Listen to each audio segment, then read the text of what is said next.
are this is fairly it's not too far off from what we see a lot of Hmm. these roads. Cool. With these kind of very narrow. Some of these I've walked and I think about, Whoops. man, if I was in a wagon like that, Yeah. Whoa. like it would be Who's tight. driving It would this thing? be we on one of the wagon roads that we recorded.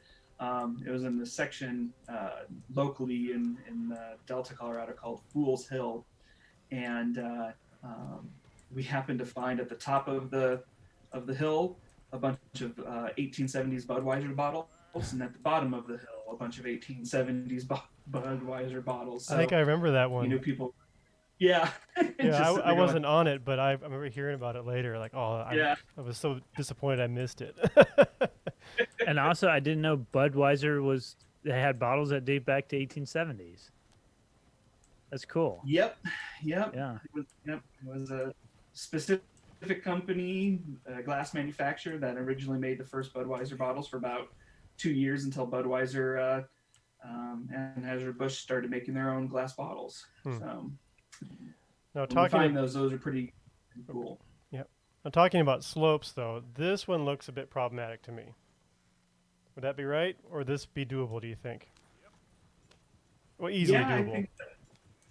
I think as long as you're keeping your pace, you're okay. Sure, as long as I don't stop on the hill like I just did. Right.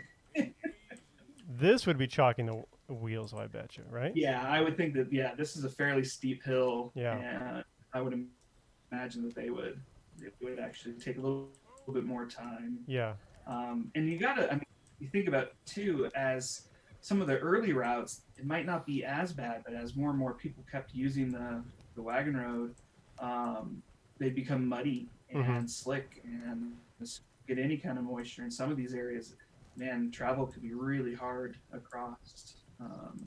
So all those little kind of conditions kind of help change, and actually that's why we start to see a route diverge, especially on hills and areas where an area becomes too rutted out or becomes too slick and too impassable. So they just move the road over a little bit because, hey, there's fresh grass or it's rocky, and they can get down a whole lot easier. So through these conditions, and I don't really see that in some of these, is where you actually start to see a lot of braiding and branching to account for those kinds of That's a good point. environmental Yeah. constraints.